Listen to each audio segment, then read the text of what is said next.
Hey, so I'm heading out to meet Nicole at a property in the West Ashley area of Charleston that we may or may not take on for our next project. We're gonna do a walkthrough and see what we can find out and see if we can make the numbers work on this bad boy. So let's go ahead and get over there and see what we find out. Come on, let's go. All right, so we're here at a property. We're walking through it today, and we're going to walk through it with you and discuss all the different things that we look for as we're walking through a property for the first time. So then we can create our scope of work and our budget and see if this is a deal or not. So some of the things that we look for, as you can see, these are two-prong outlets right here, which means you're probably going to have some electrical updating. Not that we couldn't leave these, but we want to make sure that there's at least some grounded outlets in the home, especially this day and age. So it's going to be something we would need to add to our budget. And then another thing that's really important when you walk into a home, you need to figure out how the home flows and how much it's going to cost for it to actually be functional for somebody walking in. If your comps are nice and open and there's lots of space, then you need to make sure that you're budgeting to make the space the same.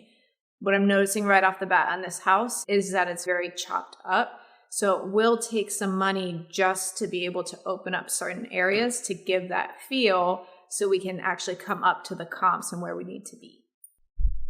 So a couple other things I'm noticing is there's a lot of texture on the walls and the ceilings.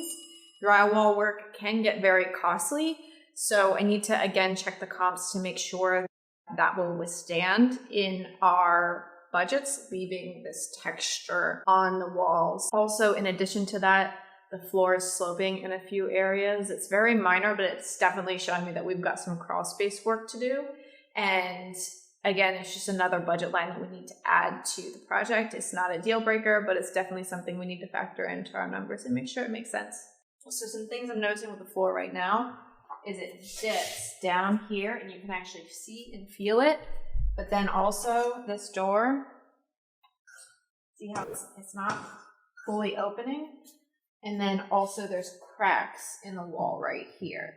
And you can see that the floor of the closet is actually sunken in. So there's definitely an area right here that is going to have to be addressed. This is the kitchen and it feels like a closet. So we would definitely need to do some opening up just off the couple comps that I saw in the area. We also look at the electric box. I'm going to send this to our contractor. It appears we might need some updates and it also looks a little small. So I'm going to send this over to him and he'll get it to his electrician and then they can let us know their thoughts on this because we're going to need to do some work here, I'm pretty sure. I had already factored that into my numbers though, initially. When you're going through these houses, just look at every single thing. But this wood is kind of breaking apart. Looks like that might need to be something that's going to need to be addressed. And so something for this room, we're most likely going to have to, especially with wallpaper, tear out a lot of this drywall. You look at this area, this almost looks newer. I think we might be stepping into a newer part of the house, which is also something that's really important to find out if it was permitted, because if this is an unpermitted addition, it's possible that when we go to pull permits on it and they say this wasn't permitted, we could have to tear the whole thing down. Something we also need to look at is there's a tree over here. It's a large tree and the roots could be encroaching the foundation, which could be why we're seeing a lot of crawl space issues. All these trees right here, the roots that grow out, and it could be tearing up underneath the crawl space. So that's something that we need to figure out. This deck feels pretty new. It's a nice backyard. But again, everything we need to look, see how they have some dog runs set up here. Everything is demo, so we'd have to make sure that we demo that. We've got a fence that we're going to need to most likely replace. So all these things factor into the final budget here. So just making sure that you take a note of every single thing that you see, because everything is an expense line item. So even like right here, it looks like there's some old roof shingles that have been left there. That's a dump fee. Every paint can, we had to pay somebody to come in and clean that up. So just make sure all of that's being factored in when you're walking through these houses. All right, so what we're seeing right now is that it appears this whole back section of the house is brand new. And you can tell the difference in the electric panels. So actually now that I'm seeing that there's two electric boxes here, that might not actually be a bad thing because there's one that's going to support the front, one that's going to support the back. So we probably don't have to add a larger box, but we would have to update the one that's there. So this is what an updated electrical box looks like, so you can see the difference. And the difference that I'm noticing here is we have all grounded outlets as well. There's some serious foundational issues here in this place, and we definitely have to make sure that permits were pulled on this. A couple things are just making me feel like maybe it wasn't, so it's going to be really important to check out and see. So the biggest thing right now, because we can always work everything into our price, but how big of a project do we want to get into, is how this home would function and flow for somebody. It almost feels like two separate houses the way that it is, which can be very valuable because somebody could use that as a house hack. Two families could live here. The whole other back half has a small kitchen. So there's a lot of value add here. I do really like this. However, we would also need to figure out some kind of a flow and position how somebody would live in this house with the way that it is right now, because again, it does feel just a little choppy. And so if this would be the living room, would this be the dining room, and how would people set up and live in this house? And then the kitchen's really blocked off. How could we make that a little bit more functional in the space? So these are all things that we're gonna sit here and brainstorm about, and also if we end up moving forward with this project, we would also brainstorm with our contractor the best way to do that. So we just finished a walkthrough of the house with our contractor.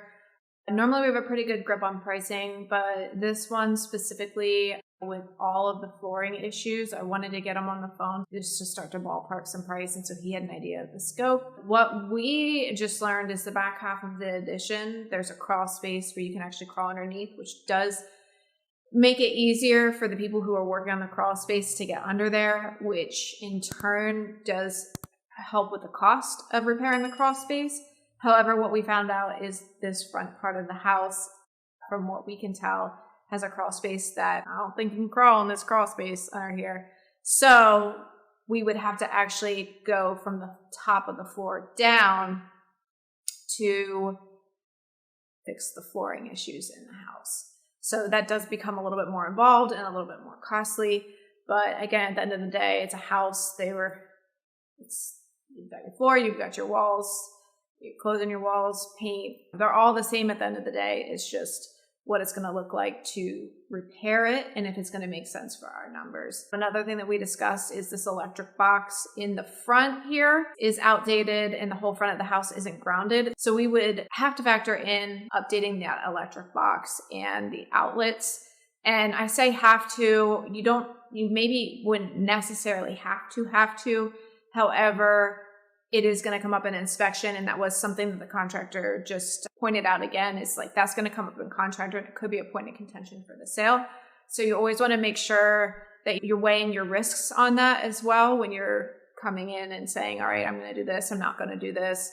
What is the end buyer going to do? And if it's something big enough for somebody to pull out of contract for, it's creating a longer holding time, and potentially you're losing on the sale price as well because now it's been sitting in back to market. So just those things to think about. Now, after walking through, we're going to go back and crunch our numbers again. We had our initial numbers crunched based on what we thought from pictures. Now that we're here, we need to add in all the additional things that we're seeing. Whenever it's going to be a larger project and a larger hold time, we do want to see a different profit margin. So we have to make sure that that is factored in as well for us on our end for our standards. So this is a larger project than we had initially anticipated, which is completely fine, but we need to make sure the numbers work. So now it's going to be going back, putting pencil to paper or fingers to Excel and getting the numbers right on here, and then going back and discussing what our numbers are, where we're at, why we're at those numbers, and see if it's going to work or not. Because we'll buy anything as long as the numbers work. Whoever owns the home may not be ready or willing to accept the amount of work that needs to be done, and we'll just have to see what happens. So thanks for hanging out with us on this walkthrough. I hope that you learned at least a little bit more today. Every walkthrough for us, we learn a little bit more, so we're really happy that we were able to share that with you today. All right, so we're back. We've just ran some numbers on this project. A couple things that we noticed about this project that really changed the scope of work and ended up making the budget quite a bit higher on it was one, there was an unpermitted addition on the back of the home.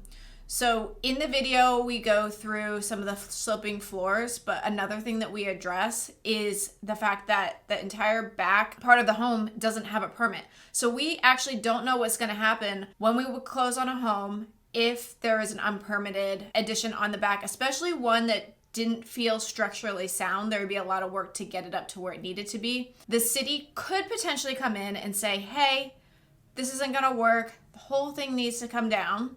Or, hey, you need to bring an engineer in, and the engineer would need to come through and do a whole mapping out of the back of the house, the renovation that was done, and then make recommendations of what needs to be fixed. So with that, we always have to be a lot more careful when we're underwriting a project, just to make sure that all variables are accounted for. In addition, the house was really strange. Because of this back addition that was just done, it felt a little thoughtless and the whole house was choppy. Right now in this day and age, people really want a nice flow to a house. When they walk in, they want to have a clear living space. They want to be able to function and flow in the home. This also adds quite a bit to a budget when you have to start moving walls, reconfiguring a space. The square footage was there, but we would need to reconfigure a lot on this project in order for it to sell at the ARV price that we need it to. In addition, that we just noticed some other things, potential termite damage, there was some mold remediation, opening up some of the walls was going to require moving electrical. All of this is not a big deal. We flip. This is what we do. We work with the numbers, we work with the contractors. On this particular project, our renovation budget was pretty high because we were accounting for all of these different things that maybe another flipper wouldn't account for. Maybe they would just account for fixing the floor and not really be concerned about what they need to do permitting wise in the back or creating a better floor plan. So we actually decided not to move forward on this project because really the sellers didn't want to come down on price and we needed them to come down in order for it to make sense. I would rather pass on 10 deals that are risky and take the one that I feel great about than do a bunch of risky deals just to get some deals in our pipeline and say we've got 10 deals going at a time. So that's what happened with this project. We factored in every variable that could potentially come up. And if you don't think that some of these things will come up in your renovation, be careful because a lot of things come up, especially with an unpermitted addition. We don't know how that work was done. Nobody was checking in on it. The floors were already sloping. So there was probably a lot of craziness going on in those walls, underneath the floors, that would need to be addressed. If you're not accounting for those things, your profits can go pretty fast. So I like to sleep at night. I like to know that we're being conservative with what we're underwriting on our properties. I'd rather pass on the deal than spend 6 months in a nightmare. So that was that with that project. Follow us for more.